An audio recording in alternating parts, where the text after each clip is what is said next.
hoy estamos contentos y le damos gracias al Señor también por la invitación y especialmente porque este domingo ustedes están enfatizando la misión de Dios alrededor del mundo. Y mientras yo reflexionaba sobre el tema y en mis últimos 30 años como misionero, yo he reflexionado muchas veces sobre cuáles son los fundamentos y el contenido de la misión de Dios, particularmente para nuestra iglesia que ha sido tan misionera desde el principio. Creo que esta reflexión es muy saludable. De acuerdo con el texto bíblico, la misión de Dios tiene que ver con la proclamación del Evangelio a todas las naciones alrededor del mundo. Y el origen de esa misión de Dios vino a través del llamado de Dios a Abraham, a quien le dijo que lo iba a bendecir y le haría bendición a todas las naciones. Por supuesto, esa bendición de Dios a todas las naciones no iba a venir de Abraham mismo, sino un descendiente de Abraham, que después le llamaron el Mesías prometido, que era no más que el Señor Jesucristo, en quien vendría la salvación a todos los perdidos, la redención por el pecado. Y estos dos elementos, el llamado de Dios a Abraham y la proclamación del Evangelio, son los que de alguna manera constituyen lo que es el ministerio de la misión mundial o la misión de Dios. Pero revisando el texto que quiero compartir con ustedes hoy en Mateo capítulo 1, versículos 1 a 16, se nos deja entender en el trasfondo que en el tiempo del ministerio de Jesús y después de su resurrección, los líderes judíos, los maestros de la ley, los fariseos, etcétera, y muchos del pueblo judío no reconocían a Jesús como ese Mesías prometido. No creían que él había sido el enviado de Dios y aquel Mesías que habían estado esperando por todo el Antiguo Testamento. Y es por esa razón que Mateo, el evangelista, uno de los apóstoles de Jesús que vivió con él, vio cuando fue crucificado, vio cuando murió, vio a Jesús resucitado. Mateo escribe su evangelio con la idea de probar a todos los líderes religiosos primariamente y a todo el pueblo judío que no creían que Jesús era el Cristo. Mateo escribe este evangelio particularmente para ese mundo judío. Y vamos a revisar esta mañana el capítulo 1 de Mateo, versículos 1 a 16. Pero como trasfondo quisiera compartir una experiencia personal. Como ustedes recuerdan, los años 80 en Guatemala fueron muy conflictivos. Había una guerra atroz entre el ejército y la guerrilla. Bueno, como parte de esa situación de crisis en el país, la guerrilla quemó el edificio de la municipalidad en el pueblo donde yo nací, en el Quiché. Y por supuesto, al quemar el edificio, quemaron todos los documentos. Y no habiendo backups, discos duros o computadoras, cuando quemaron los documentos, quemaron toda la historia de mucha gente. Y en esos meses coincidió con que yo tenía que conseguir una visa de estudiante para venir a Estados Unidos a estudiar. Y parte de los requisitos era que presentara mi certificado de nacimiento. Pero por supuesto yo no lo tenía.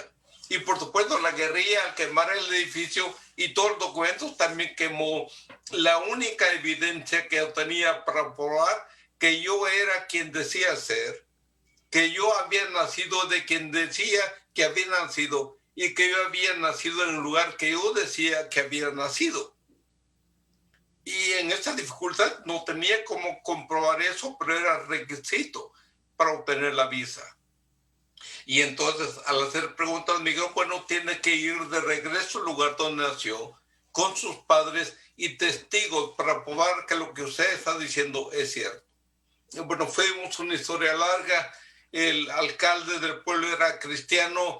Domingo a las 3 de la tarde fue a abrir la municipalidad y él mismo me excedió un certificado de nacimiento. Bueno, esta historia es muy relacionada con el pasaje que veremos el día de hoy, solo que en relación a Jesucristo. Los judíos no creían que Jesucristo era el Mesías prometido.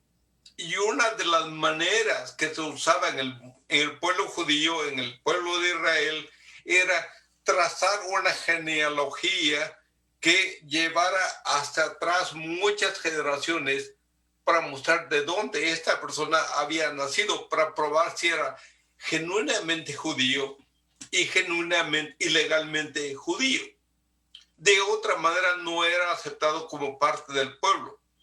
Y cuando se refería a Jesucristo, y Jesucristo tenía que probar que él era genuinamente judío y legalmente judío.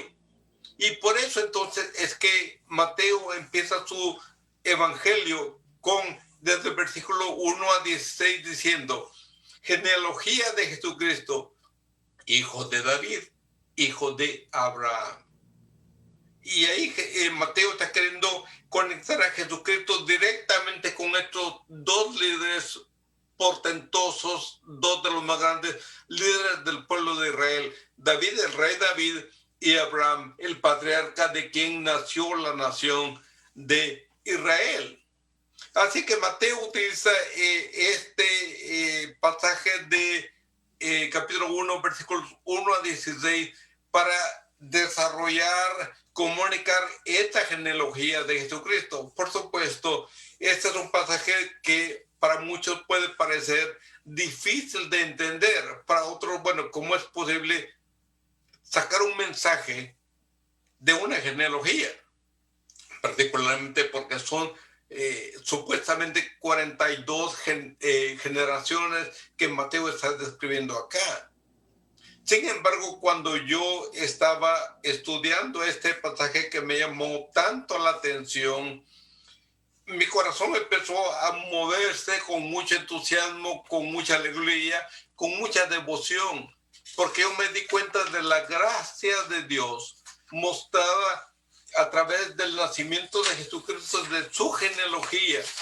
Y eso movió mi corazón a adorar al Señor, a alabar al Señor por la manera como Él ha mostrado su gracia a lo largo de generaciones, empezando con esa promesa a Abraham de que en Él serían benditas todas las naciones de la tierra.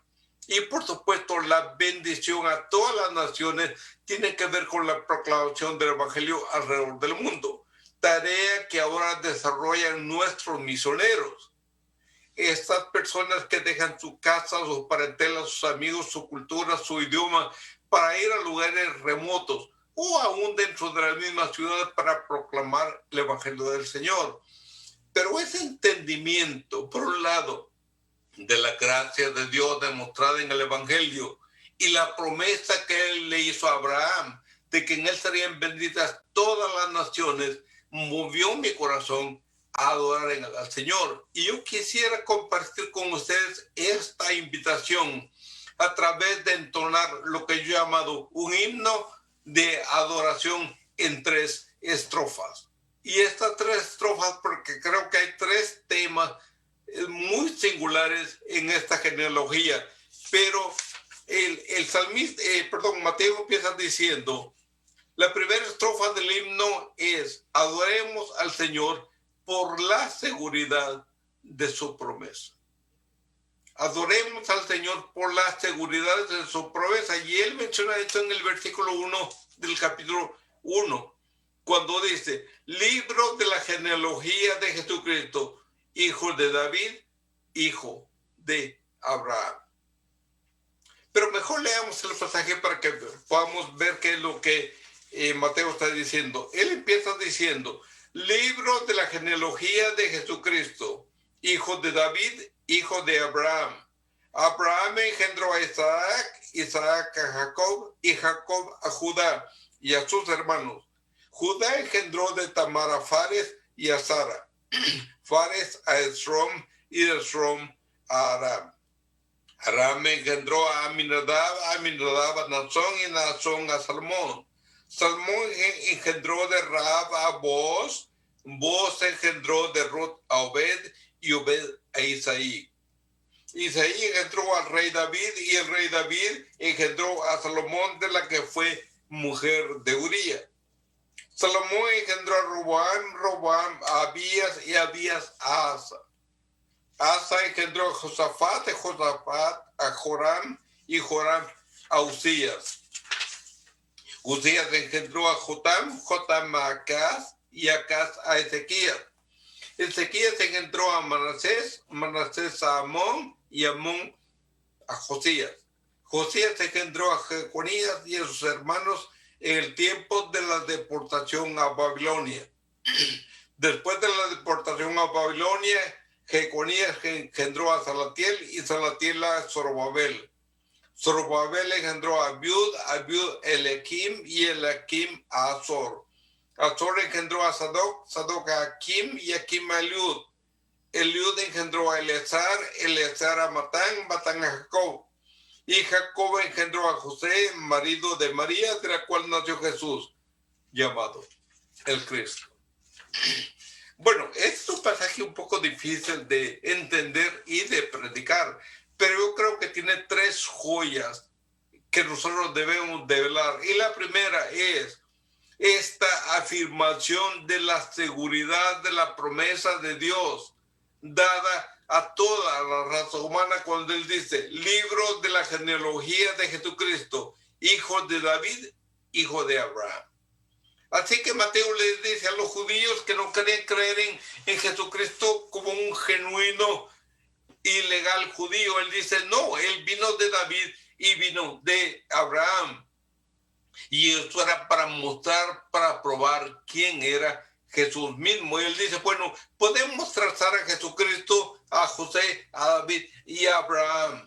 Y al menos estos dos hombres, héroes del pueblo de Israel, David, el rey David, que fue el hombre conforme al corazón de Dios, y Abraham, que fue llamado por Dios para iniciar la nación de Israel. Mateo dice, este Jesús que ustedes tienen aquí, que resucitó, que lo vieron muchos, directamente relacionado con Abraham, que es su raíz. Por supuesto, esta afirmación de Mateo apunta al derecho que Jesús tenía al trono de David, su padre, en términos de sus generaciones.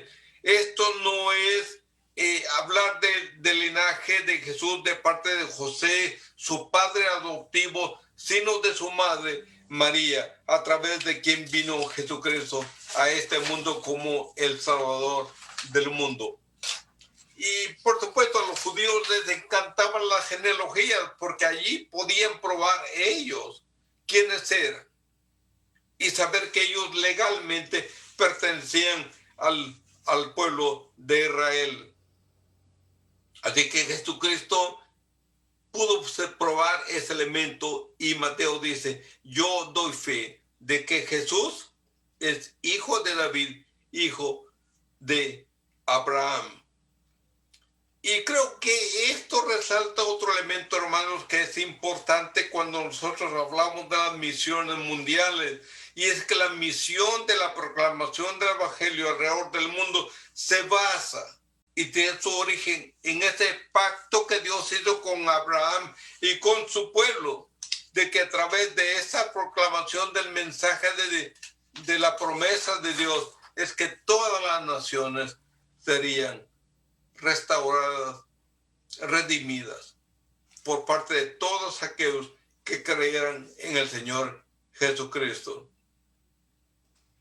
Yo creo, hermanos, que para nosotros que tenemos la Biblia ahora, que tenemos toda la historia, que tenemos todo el Nuevo Testamento y el Antiguo Testamento, que podemos leer de los milagros de Jesús, que podemos oír de su resurrección y que aún sabemos qué es lo que viene al final de los tiempos a través de la lectura del libro de Apocalipsis, donde vemos que al final de los tiempos toda rodilla se doblará a los pies de Jesucristo y toda lengua confesará de que Él es el Señor.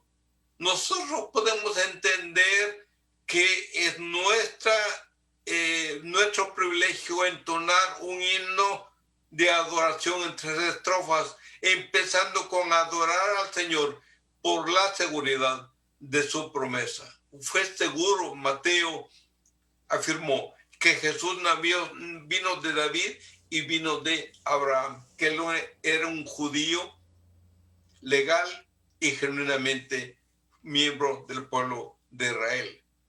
Pero si ustedes se dan cuenta de la genealogía, hay como un sándwich ahí, el primer versículo y el versículo 16, y después hay descritas 3 veces 14 generaciones, para hacer 42 generaciones, y ahí de alguna manera sorpresiva, Mateo nos invita a que adoremos al Señor por la universalidad de su misión. Por la universalidad de su misión. Y es que de manera sorpresiva Mateo incluye en esta generación sorpresivamente a un grupo de 4 mujeres, ciertos personajes que no estaban comúnmente en una genealogía. En la historia del pueblo de Israel hubo personajes muy especiales como Josué, Gedeón, Isaías, Jeremías, por ejemplo, Elías y muchos más, que podrían haber aparecido en una genealogía que tenía que ver con esas generaciones importantes del pueblo de Israel. Pero es interesante que estos nombres no existen ahí en la genealogía de Mateo. También hay mujeres que podrían haber sido incluidas en esta genealogía que Mateo da acerca de Jesucristo. Pero mujeres como Sara, Raquel y otras mujeres que merecían estar en una genealogía no existen. Sin embargo, Mateo incluye aquí el nombre de 4 mujeres que realmente no eran mujeres conforme al corazón de Dios. No eran mujeres que aparecerían ahí como medallas a la honestidad, medallas a la santidad. Sí, eran mujeres realmente perversas, mujeres que realmente deshonrarían cualquier genealogía de gente que pertenece al pueblo de Dios. Ellas no reflejaban ese carácter de Dios. Estas 4 mujeres son Tamar, Rahab, Ruth y la mujer de Urías o Betsabé, que recuerdan la historia ustedes. Pero esas 4 mujeres fueron parte de esta genealogía que Mateo da acerca de Jesús.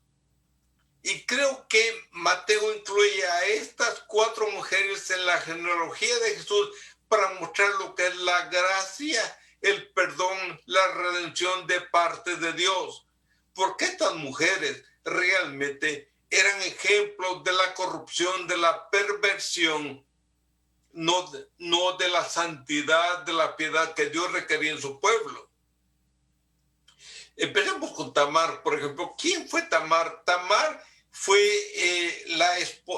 una de las nueras de Judá, uno de los líderes del pueblo de Israel. Y Tamar no pudo tener hijos. Entonces Tamar le hizo una treta a su suegro.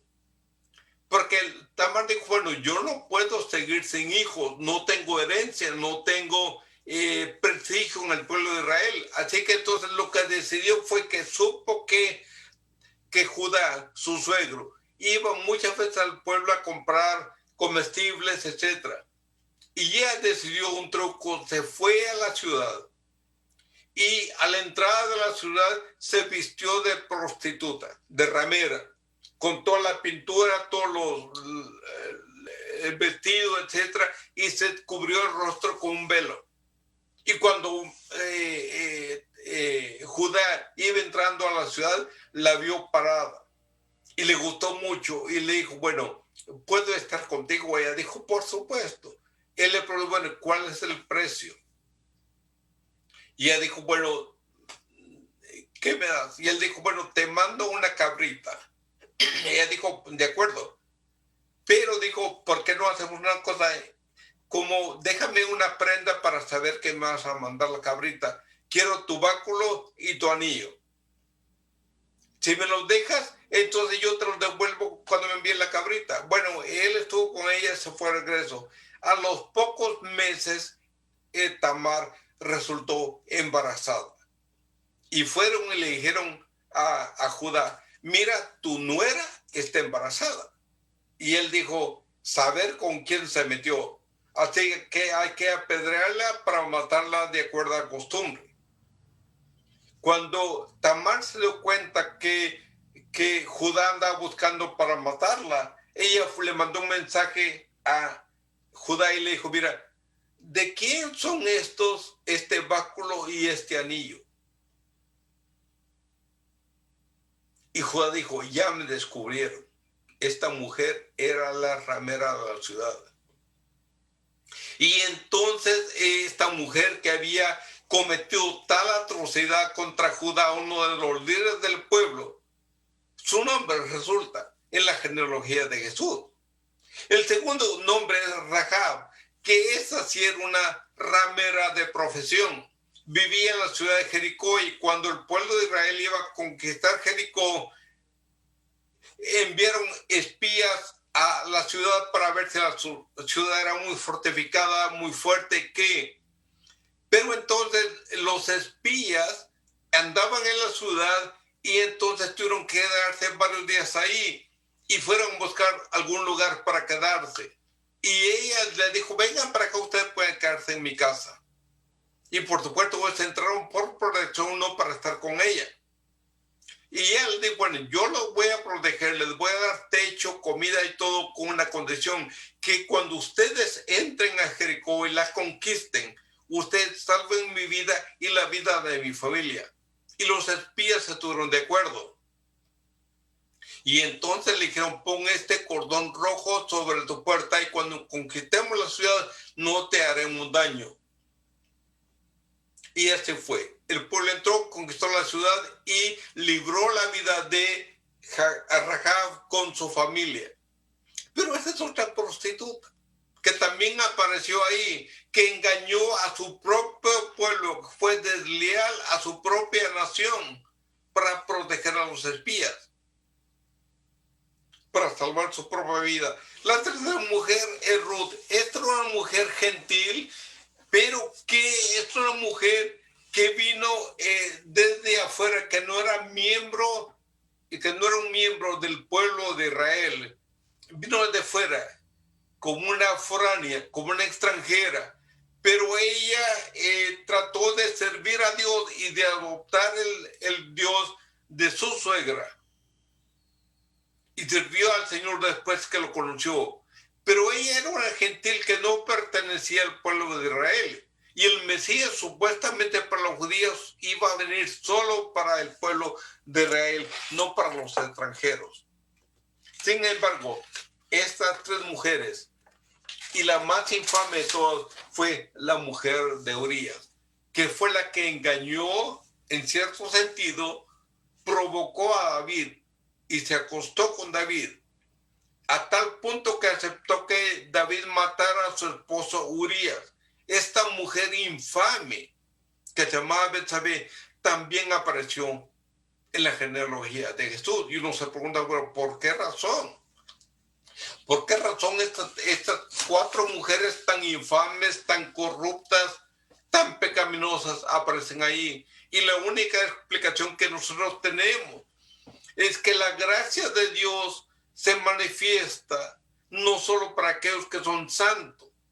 La gracia de Dios está disponible para todas aquellas personas que son pecadoras. No importa su pasado, no importa lo que han hecho, la redención de Dios está disponible para todos en todo lugar y en todos los tiempos si se arrepienten y creen en el Señor Jesucristo. Y yo me pregunto, hermanos, en esta mañana, hermanos, hombres y mujeres, Porque por supuesto Mateo menciona aquí a 4 mujeres. Eso no significa que no hay hombres corruptos, pecadores. En esta lista hay una cantidad de reyes y de líderes que eran corruptos, que nunca caminaron conforme al corazón de Dios, sino eran corruptos. Pero estas mujeres y algunos hombres como David, Abraham y otros están allí para mostrar la gracia de Dios. Y es posible que esta mañana, hermano, hermana, usted está luchando con problemas del pasado, pecado, corrupción, duelo, vergüenza, angustia. El Señor Jesús vino para todas las gentes, para todas las personas, en todo tiempo, en todo lugar. Y Él vino con la salvación de redención para dar respuesta al problema de la humanidad. Así que no crea que no hay respuesta, que no hay esperanza para usted. Si el nombre de Tamar, Rahab, Betsabé están en la genealogía de Jesús, Jesús vino descendiente de todas ellas, de alguna manera. Es porque la gracia de Dios está disponible para todos. Cuando Dios le dijo a Abraham, en ti bendeciré a todas las naciones, no está hablando acerca de banderas o escudos, está hablando de gente. Y esa bendición de Dios es la que los misioneros proclamamos alrededor del mundo, esa gracia de Dios. Por eso es que podemos y debemos adorar a Dios por la universalidad de su promesa, porque no es solo para el pueblo de Israel que vino el Mesías. Así que cuando los misioneros vamos alrededor del mundo, vamos a predicar esa universalidad de la promesa de Dios. No es universalismo, no es de gratis, pero es universal, alcanza a todos aquellos que quieran aceptar al Señor Jesús. Y la tercera estrofa del himno es que debemos adorar al Señor por la consumación de su misión. Si usted se da cuenta, el versículo 16 es un versículo lindo de explicación de todo. Dice, y Jacob engendró a José, marido de mujer, de la cual nació Jesús, llamado el Cristo. Por supuesto que aquí Mateo no le está dando la importancia a José, porque José fue solo su padre adoptivo.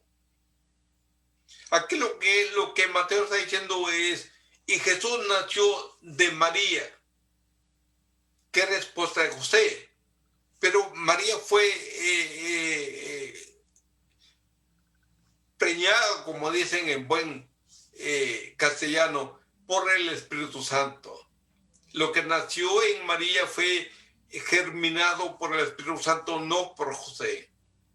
Pero ese canto de adoración en 3 estrofas nos dice que debemos adorar al Señor por la consumación de su promesa. Y es por eso que Mateo escribe de nuevo este versículo. Y Jacob engendró a José, marido de María, de la cual, de María, nació Jesús, llamado el Cristo. Y con esta genealogía de Jesús, Mateo demuestra a los líderes judíos que en Abraham Jesucristo se convierte legalmente un judío, legalmente miembro del cuerpo de Israel. Y genuinamente también por el hecho de haber nacido de María. Así que, hermanos, ahora que ustedes están celebrando este domingo de misiones, recordemos un elemento, que las misiones no solo se enfocan en los pueblos no alcanzados, que las misiones no se enfocan solo en número de gente que no ha conocido al Señor. Las misiones no se enfocan simplemente en ir y evangelizar. El mundo de la misión de Dios o las misiones tiene que ver con proclamar el evangelio a todas las naciones, enfatizando que esa misión fue el llamado de Dios a Abraham, a quien se le dio la promesa que en él serían benditas todas las naciones de la tierra. Y tanto es así que yo creo que este reconocimiento de la misión de Dios debe mover nuestro corazón a reaccionar a su gracia, cantando un himno de alabanza y adoración a Él. Y al pensar en el futuro de la misión, hermanos, ¿por qué oramos? ¿Por qué enviamos? ¿Por qué ofrendamos? Y todo esto es clave para la misión de Dios. Es porque desde el inicio de todas las cosas, Dios no abandonó a su creación. Dios no abandonó a todos los seres humanos. Es más, Dios creó, inició, le dio origen a una nación completa, el pueblo de Israel. Y él usó a Abraham como el inicio de ese pueblo, de esa nación, de la cual vendría el Mesías Jesucristo, que sería la respuesta de Dios al pecado del hombre. Y cuando miramos hacia el futuro, hermanos, tenemos que recordar que después de Mateo, que inicia el Nuevo Testamento, llegamos al libro de Apocalipsis, donde se cierra el Nuevo Testamento y se cierra todo el canon de la Biblia. Terminamos en el capítulo 5 de Apocalipsis, donde dice que millones y millones y millones de gente de toda lengua, nación y raza y cultura cantan continuamente por la eternidad: Santo, Santo, Santo es el Dios Todopoderoso. Así que las misiones, hermanos, no es solo pueblos alcanzados, no es solo números que se convierten. Las misiones tienen como elemento fundamental el hecho de que Dios está actuando en la historia a través de la gracia de Jesucristo para redimir a todos los pueblos de la tierra. Y mi oración es que el Señor les bendiga a ustedes como iglesia misionera, a que oren, envíen, ofrenden para la misión de Dios, porque esa misión que ustedes están llevando a cabo se originó con Abraham, se originó con la promesa de Dios, del Mesías que vendría para redimir a todas las naciones. Oremos. Padre querido, te damos tantas gracias por esta palabra, un pasaje un poco difícil de entender y de predicar, pero que recoge, Señor, toda la historia, desde Abraham hasta Apocalipsis, que tú iniciaste con tu promesa de que en Abraham serían benditas todas las naciones a través del sacrificio de Jesús, de Jesucristo nuestro Señor, a quien servimos y a quien proclamamos y a quien amamos y esperamos que vuelva pronto, en Cristo Jesús. Que el Señor les bendiga, hermanos, que tengan un buen día.